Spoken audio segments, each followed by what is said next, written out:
Non andavamo a scuola ancora, giocavamo soltanto. E giocando imparavamo senza saperlo. Ci piaceva guardare le figure e sfogliavamo il Corrierino, un'enciclopedia per ragazzi. Fu proprio là sopra che conoscemmo questi tetti e questi comignoli. E sotto la fotografia c'era scritto, più o meno, una grande fabbrica italiana di automobili, l'Alfa Romeo al Portello, presso Milano.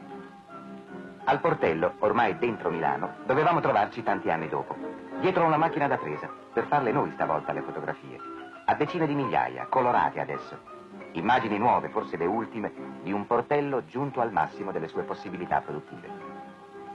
Ma quella fotografia grigia ce l'eravamo andata a cercare prima di partire per Milano, tra libri e cose dell'infanzia, per trovarvi forse un'ispirazione, un senso per le nostre foto colorate. Non c'era più.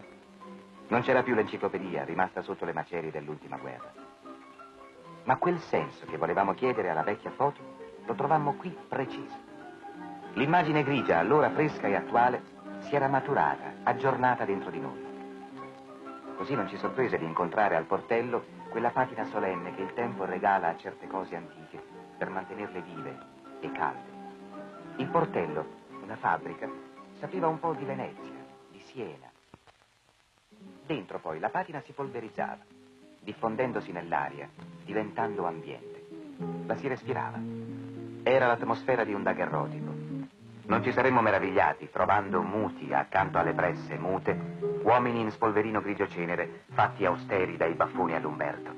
E accanto a loro gli eroi degli anni giovanili di nostro padre, Antonio Ascari, Campari e Sivocci, i tre moschettieri dell'Alfa. E insieme, senza età, fuori dai vincoli del tempo, fagioli, fangio, caracciola e farina, barzi e nuvolari, i cui bolidi, sotto forma di palline di terracotta, sfrecciavano l'estate sul nostro circuito di sabbia adriatica. Eppure ne erano passati di anni dal lontano 1909, nascita del Portello. E la storia, più di una volta, aveva aggiunto il suo marchio infuocato all'impronta delle forge roventi. Nel 14, interrompendo una produzione di 350 automobili l'anno, il Portello dette alla guerra proiettili e trattori. Con la pace, i 20 anni d'oro dell'Alfa Romeo, con gli allori, i mercati internazionali. Poi, ancora la guerra, 3 bombardamenti e il Portello fu un cumulo di macerie. Rinati dov'erano e com'erano, gli stabilimenti prepararono ancora motori e vittorie. Ora, nel clima da daguerrotipo, prendevano vita le Giuliette. Una preziosa opera artigianale si era trasformata rapidamente in vasta produzione di serie, che si snodava con ritmo convulso e singhiozzante nell'angustia del Portello. C'era bisogno di sfogo. Persino a noi, disordinati e simpatizzanti con le patine romantiche, appariva chiaro che le strutture e lo spazio erano ormai inadeguati. Cresceva il numero delle vetture da costruire per la richiesta crescente. Così, per tener dietro ai tempi, per sfuggire alla morsa della città, stava sorgendo Arese Industriale. Ci portammo a 14 chilometri da Milano, dove più di una decina di imprese appaltatrici si erano date convegno vicino ad Arese, sulla Varesina, per trasformare 1.350.000 metri quadri di aperta campagna in un nuovo complesso industriale. 135 ettari, un'area vasta 5 volte il Portello. Su tanta area si sarebbe appoggiata in breve tempo un'ordinata catena di lavoro moderna e capace di soddisfare largamente alle alte esigenze di una crescente richiesta. Stavano spuntando sotto i nostri occhi i primi germogli di 6 immensi edifici, la cui costruzione, ci avevano detto, era soltanto una prima fase della realizzazione del complesso di Arese.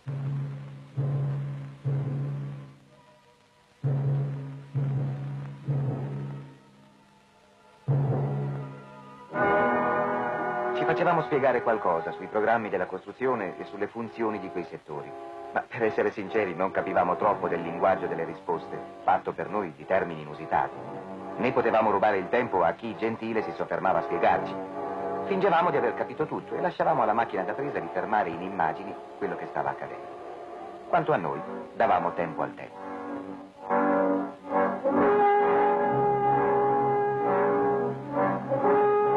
Ma il tempo passava presto. Presto i nostri fotogrammi ottennero a riempirli un'altra dimensione e noi qualcosa di concreto cui appigliare le nostre nozioni incerte e molto vaghe. Ora, alzando gli occhi da planimetrie e prospetti, potevamo riconoscerne i segni nei volumi e nelle forme della realtà. Con una facilità che ricordava quella delle costruzioni in legno che ci portava la Befana, le travi vennero appoggiate alle colonnine, unendole a due.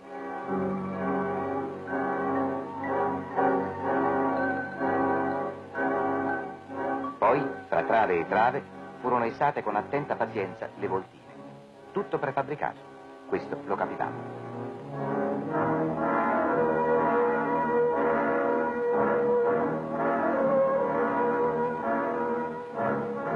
Con la copertura potemmo parlare di ambienti, anzi di reparti, dare loro un'identità. Ormai ci sentivamo padroni del cantiere.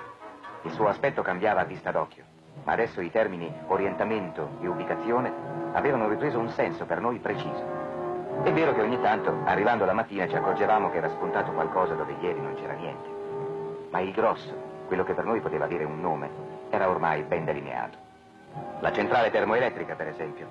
Questa, se non andiamo errati. L'anima della fabbrica, ci avevano detto. E questo il reparto per lo stampaggio e l'assemblaggio delle scocche.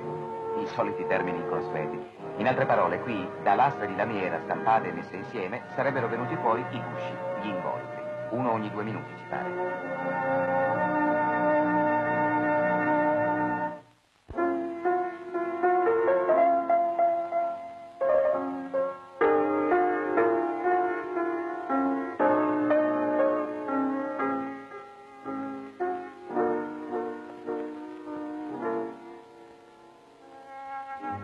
Il primo ad essere terminato, perché il più urgente, fu il magazzino dei prodotti finiti.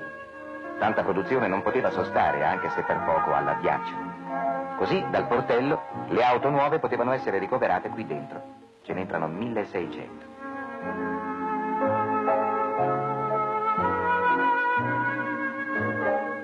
E qui caricate sugli autotreni per raggiungere i centri di vendita italiani o i porti e gli aeroporti per le destinazioni di tutto il mondo. Il magazzino sorgeva staccato, distante dallo stabilimento.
Al cantiere principale il più era fatto. Potevamo ora vedere, capire la catena nella sua contiguità, con i 6 grandi organismi che la formavano, collegati come erano fra di loro.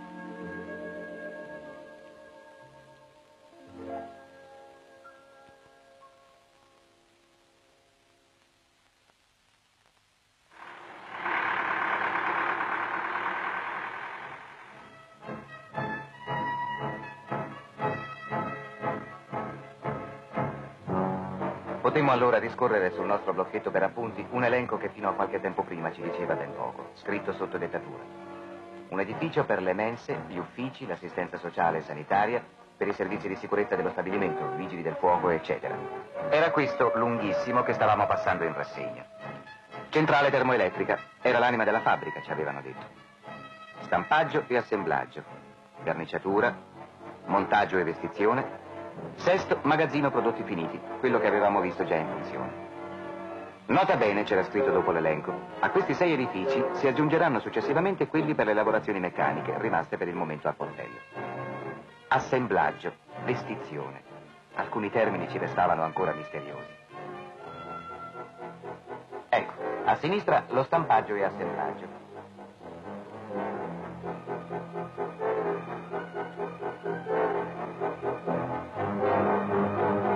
Il reparto era quasi finito, fuori. Dentro lo stavano armando.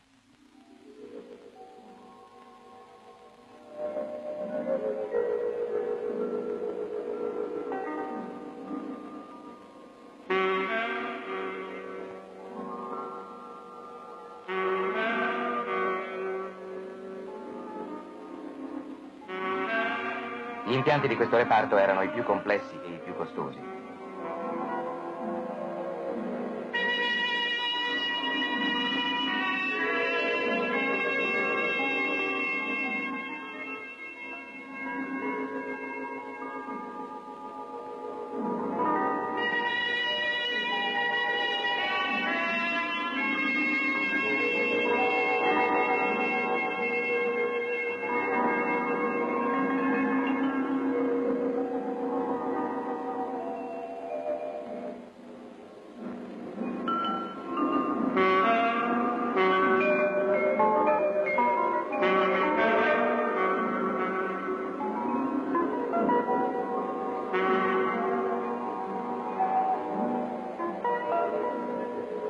Il montaggio dei paranchi e delle presse procedeva spedito. Il reparto doveva funzionare al più presto.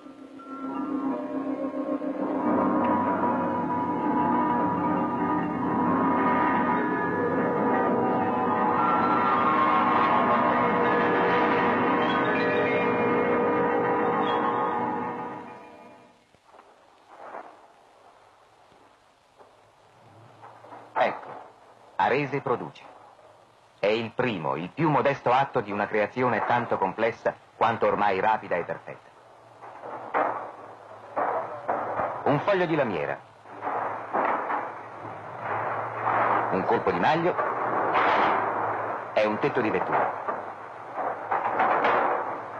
A ognuno di questi colpi, laggiù, lontano, all'ultimo capo della chilometrica catena, un'automobile esce all'aperto sulle proprie ruote. Fa impressione.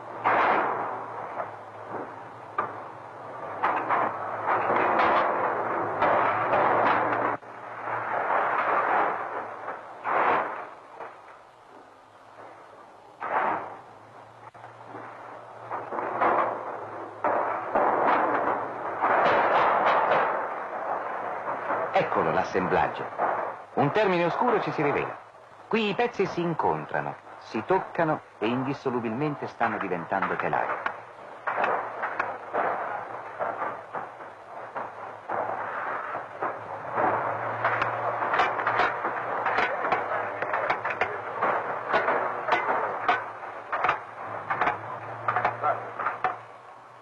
Il telaio sta prendendo forma.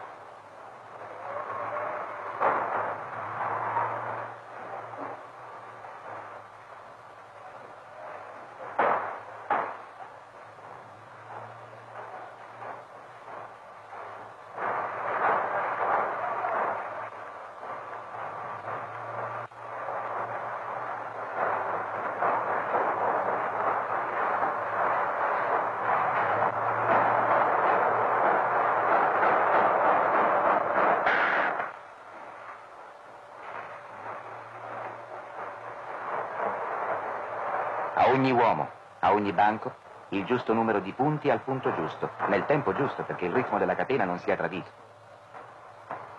E il telaio va a munirsi delle pareti, del tetto.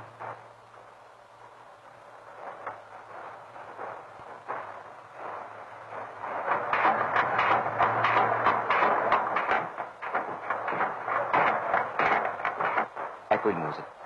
È una Giulia questa, un volto, un'identità ai nostri occhi profani. Un breve colpo di sirena, avanti un'altra.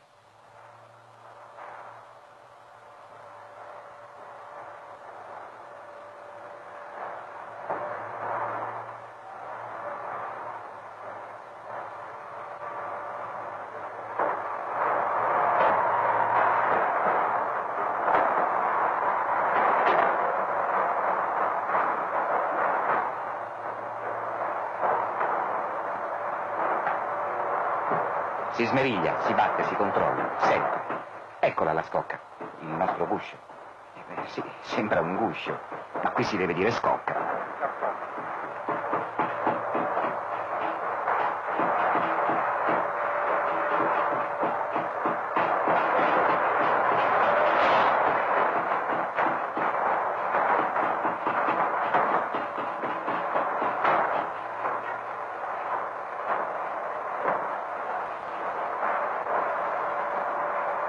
Ecco, beh, con gli sportelli non pare esattamente un guscio. Adesso sì che è una vettura, anzi no, una scocca.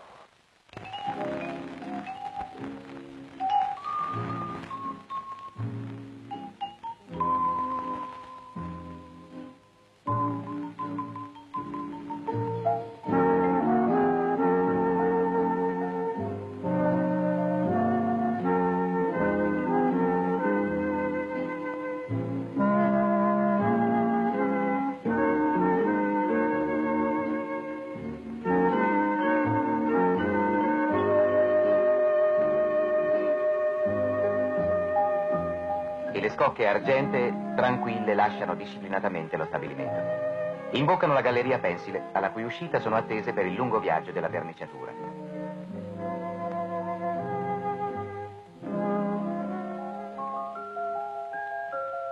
Reparto verniciatura. Primo stadio, preselezione.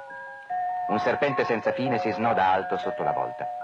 Appese le scocche avanzano con scatti impercettibili, dolcissimi, da carillon.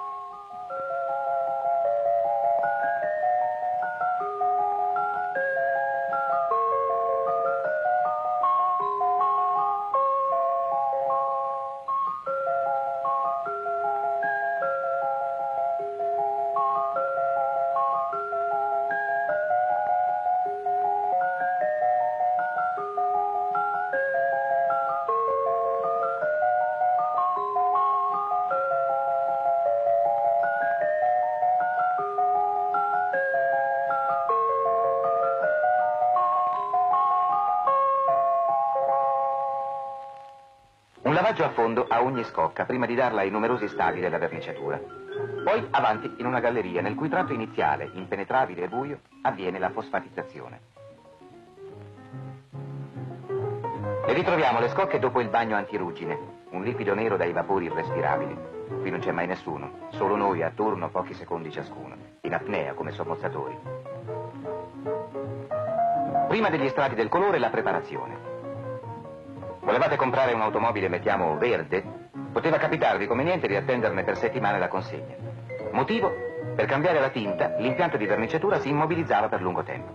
Adesso qui ad Arese si passa in pochi attimi dal rosso al giallo, al verde, come si vuole. Asciugatasi la vernice, il lavaggio.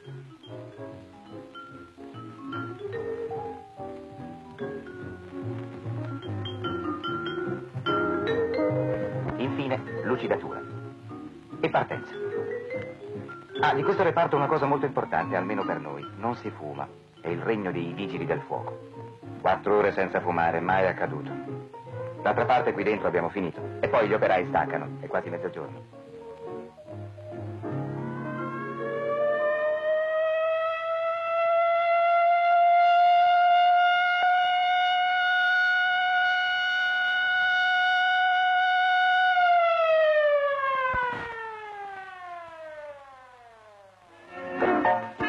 Tutti a mensa e a fumare.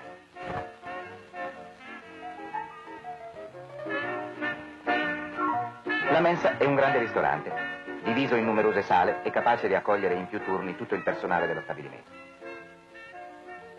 E per alimentare tante bocche le cucine non si fermano mai. Adesso stanno provvedendo per il secondo turno.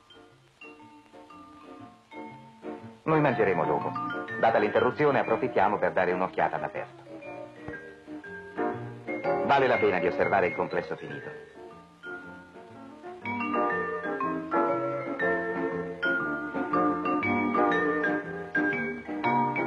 Ecco, questa è la centrale termoelettrica, dove l'acqua si trasformerà in vapore che diventerà poi elettricità, aria compressa, acqua calda. Da quanto abbiamo capito è un po' la cucina per alimentare gli stabilimenti.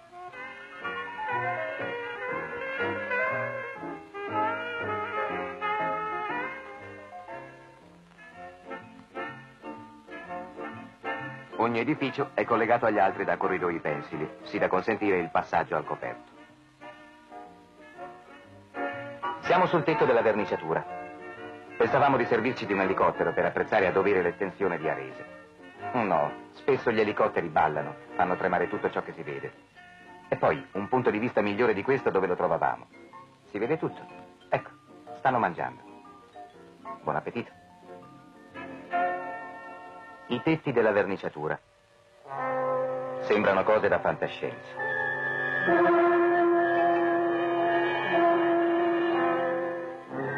Dischi volanti, lattiginosi e diafani come meduse. Sono lucernai. Di plastica, pronti a fondersi ai primi approcci del fuoco, giù dentro il reparto. Un reparto di 30.000 metri quadri.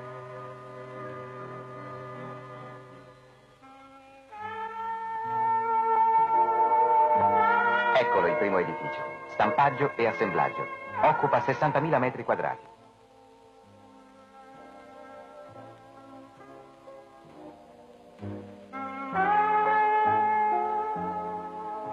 Mense, servizi, eccetera, tutto per lungo, 22.000 metri quadri.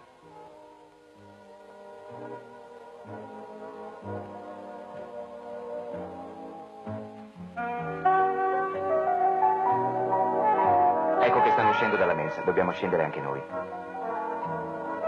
Entrare anche noi nel terzo reparto, vestizione e montaggio parti meccaniche. Stavamo parlando di metri quadrati, beh, questo ne copre 62.000.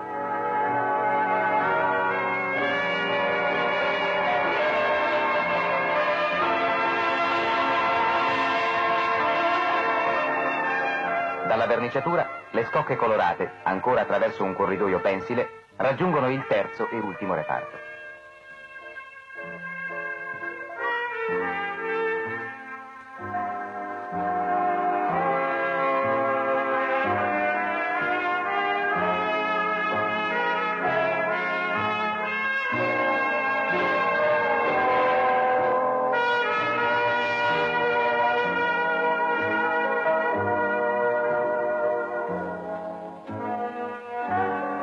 Si nascondono nelle vetture con fasci di cavi e cavetti di tutti i colori, con sedili, vetri, tergicristallo, maniglie, comandi e quadranti, trombe e lampadine, portacenere e specchietti.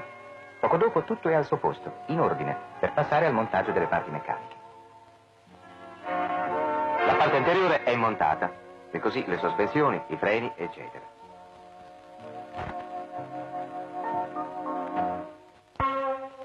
I tempi del portello era ieri. Sembrano remoti. Luce, ordine, spazio accompagnano il viaggio lungo e breve di una perfetta catena che può generare senza fermarsi modelli diversi di differenti colori. Una vettura ogni 2 minuti.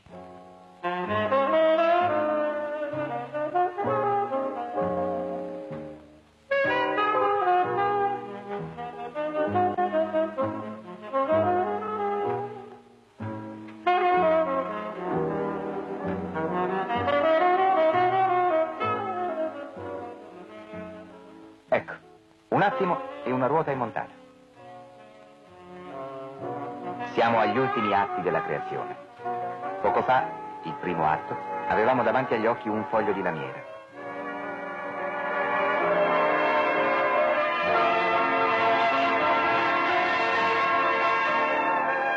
Serbatoi, tubi di scappamento, radiatori. Le vetture stanno per ottenere la vita. Manca il cuore, il motore.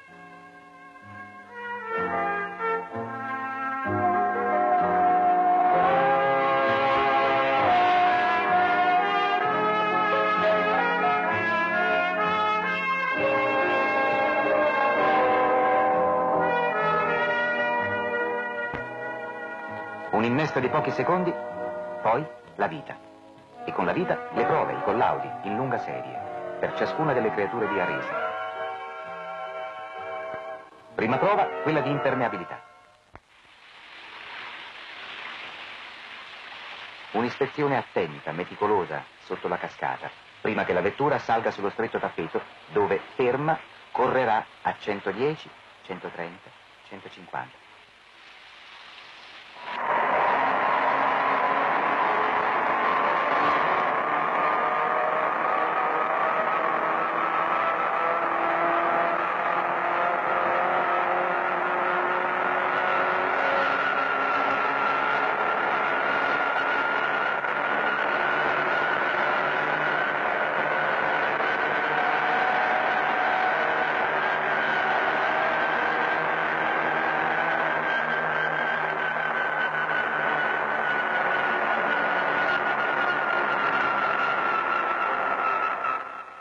Un collaudo completo, accurato, ma non basta. Si impone la prova della verità, nella realtà che ogni macchina dovrà vivere tutti i giorni, per anni. Una realtà da offrire in condizioni limite a tutti gli organi della vettura.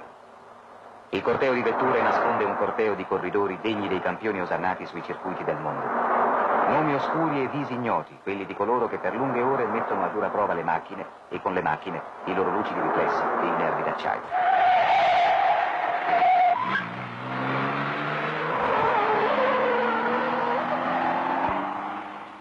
Sulla pista di prova, appena nate, il battesimo di una piccola corsa per ognuna di queste automobili, creature concepite dalle grandi corse, con indicazioni e risultati che laboratori e collaudi mai potrebbero fornire da soli.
Questo è Arese, e lo hanno fatto le fatiche e le glorie di mezzo secolo. Arese, ci sembra, è il più giusto omaggio al Portello.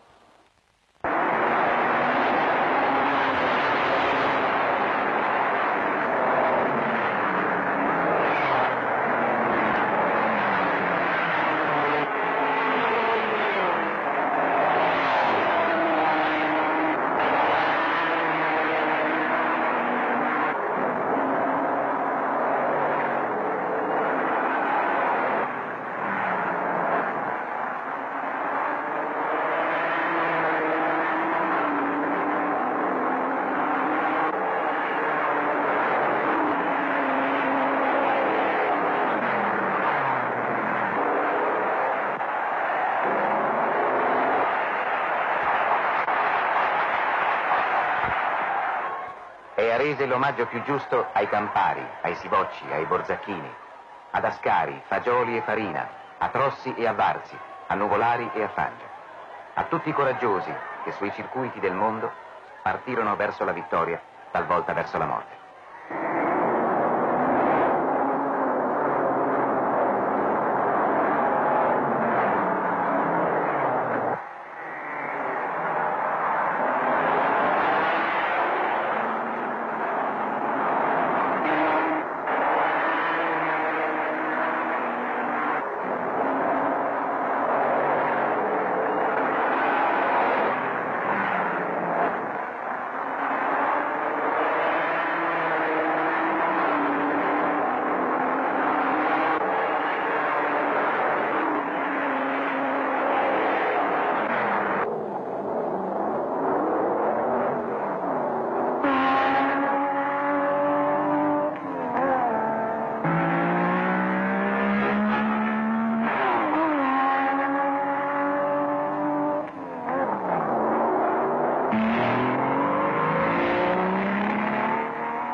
È Arese l'elogio migliore ai pionieri artigiani del Portello e a quanti nelle generazioni ricostruirono a pezzo la fama dell'automobilismo italiano.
Non andavamo a scuola ancora. Giocavamo sul nostro circuito di sabbia adriatica e le palline di terracotta erano bolidi che sentivamo vittoriosi alla radio e vedevamo sfreccianti al giornale Luce.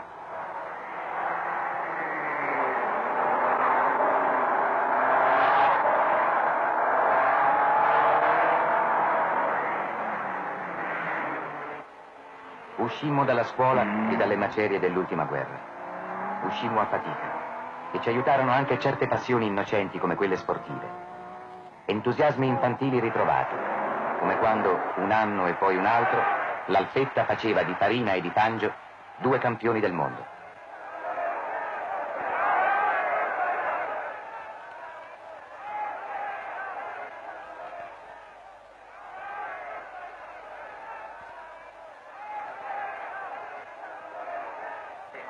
Je vous parlais de Nuvolari parce que vraiment c'était le plus grand champion de la course, il était formidable.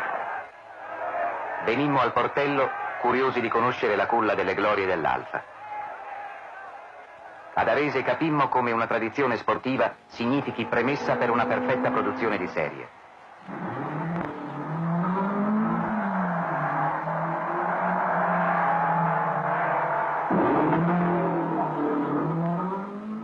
Sportivi in poltrona ormai, distratti nella corsa affannosa di ogni nostro giorno, ci soffermiamo emozionati ancora oggi sulle pagine dei quotidiani, sulle cronache di altre vittorie conquistate con le Alfa Gran Turismo da competizione dagli sportivi di tutto il mondo.